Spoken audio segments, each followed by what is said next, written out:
I hear them hating, but that's only. Good evening, guys. This is Big Al, Alan Feaster with KO Boxing.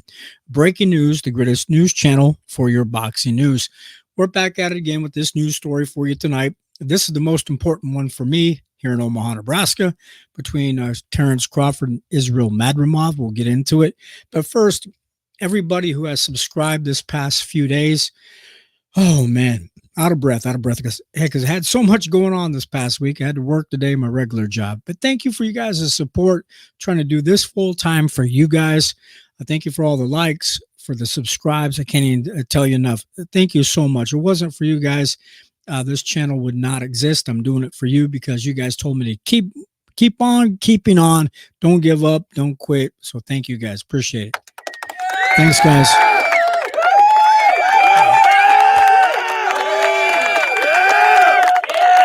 Yes, thanks, guys. Thank you very much. That's right, guys. So don't forget, also hit the bell notification button, like always. Hit that bell. Ring-a-ding-ding. To be notified when we have something to share for you. Okay, hey, guys, hope you guys had a good day today at work. So we'll get into it, into this news story. I won't keep you waiting much longer. Here we go. All right.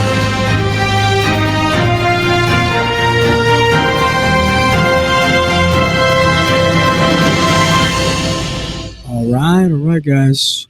Crawford versus Madrimov on ESPN Plus pay-per-view. That's where you can watch it on August 3rd.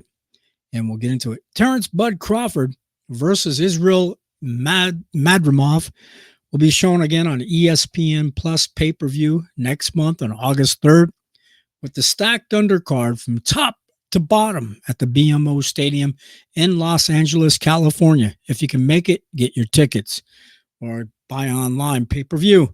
Crawford, and don't steal the stream, guys. Crawford has never fought at 154 pounds, and he's had it pretty easy during his last 16-year professional career, fighting a bunch of toothless older lions with not much left by the time he got to them for the big feast. Now, Madrimov is a different story, guys. A guy with power. This is what everybody's telling me in all the comments they've been sending me. He's got the power. He's got the youth at the top of his game at the age of 29. Now, Canelo's blueprint, they're saying Canelo, whatever his name is, Canelo, he says, prove your worth. This is the fight that Crawford had to prove himself worthy of the mega payday against Canelo Alvarez. His Excellency, Turki Al-Sheikh, should make it tougher for Crawford to get that fight by insisting that he works his way through these three to earn the Canelo mega dough. Of course, we all know number one, David Morrell. Number two, David Benavidez. Number three, Christian M. Billy. I always mispronounce his name wrong. They go on. That would be the traditional American way, guys, in America, earning something valuable by working your hide and your ass off to the bone and reaping the profits when you succeed. That's how it works in America, guys. Now, if you fail, there's always a consultation prize of fighting some lesser guys, albeit not for millions. You hope to snatch up for the sweet retirement golden parachute. But to get something that means something, Crawford must make the ultimate sacrifices and challenges. So, is it asking too much for Crawford to beat Morrell, Benavidez, and Belly to get the Canelo prize? Is it too much, guys? What do you guys think? How, baby? That's right. Is it too much? Okay.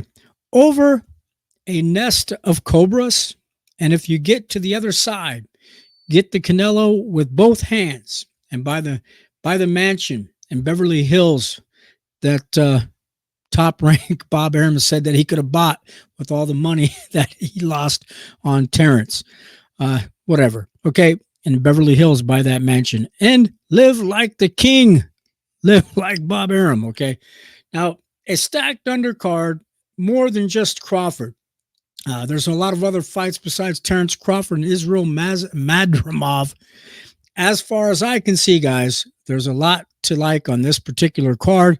There are only a couple of mismatches The main event might be an upset with WBA junior middleweight champion Madrimov, who has 10 big wins, 0 losses, 1 draw, 7 KOs, giving former 3-division world champion Crawford, who is now 40 big wins, 0 losses, 31 KOs, a bad welcome to the 154-pound division. You think that's possible? I think Terence Crawford might kick his ass. But the co-feature fight between hyped heavyweight Jared Anderson, who has 17 big wins, 0 losses, 15 KOs, and Martin Bakole, who has 20 big wins, 1 loss, 15 KOs, is good, but it should be buried further down on the undercard below several of the other fights. Anderson looks like a fighter going nowhere, and I also suspect he'll lose to Bakole and disappear from the prominent spots he had on top-ranked cards. Okay, seriously, guys, come on. Really? They said spots. The U.S. fans aren't high on the 24-year-old Anderson, despite his glittering unbeaten record in many fights on ESPN. American fans would rather see one of these fights in the co-feature. Isaac Pitbull Cruz versus Jose Rayo Valenzuela. David Morrell versus Ravochi Kaldizik. I was pronouncing those guys' names wrong. Andy Cruz versus Antonio Moran. That's what we like to actually see. Now, those fights are more appealing to fans in the U.S. than watching Jared Anderson fight, as he looked poor in recent fights against Riyad Murray and Charles Martin. Now, here's the next, guys. Ruiz versus Miller, a clash of faded stars. Come on. Faded stars. All right, okay. Just joking. Okay, get serious. The other undercard fight is between inactive former unified heavyweight champion Andy Ruiz Jr. and Jarrell Big Baby Miller. Ruiz was briefly popular when he upset IBF, WBA, and WBO heavyweight champion Anthony Joshua, knocking him out in the 7th round on June 1st, 2019. Now, that was at Madison Square Garden in New York. Now, Ruiz immediately slacked off, eating some Snickers, gained a lot of weight, failed to train properly, and lost his title in a one-sided ass-whooping 12-round unanimous decision rematch with Joshua on December 7th, 2019. Now, guys, since that loss, Ruiz has fought only twice in the last 5 years. Ruiz's ambition has disappeared with the $10 million plus that he got from the 2 AJ fights, and he's now just a shadow of the fighter he once was earlier in 2019.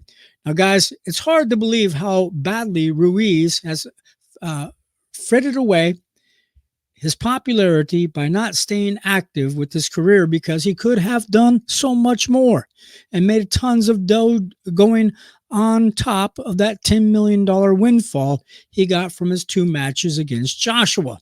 Interesting, guys. So tell me, what do you guys think about these fights on the main card? Of course, Terence and Israil Madrimov. Who do you think is going to win? Of course, here in Omaha, Nebraska, we say Terence is going to win. And I'm only going to give you all the guff and all the junk that all these other guys are talking about. They're saying that Israil Madrimov is a tough cookie, but this cookie's going to crumble when Terence Crawford smashes him on the canvas. Okay, but just joking. Tell me what you guys' thoughts are in the comment section. I'm a little bit loopy tonight. I was out working 10 hours, came on here to do the show for you guys tonight. So don't forget, hit the like, hit the subscribe, please share, and thank you for watching. And catch you on the next news story, guys. Have a beautiful evening, guys. We'll catch you next time. Say goodnight to this pretty lady here. Good night, everybody.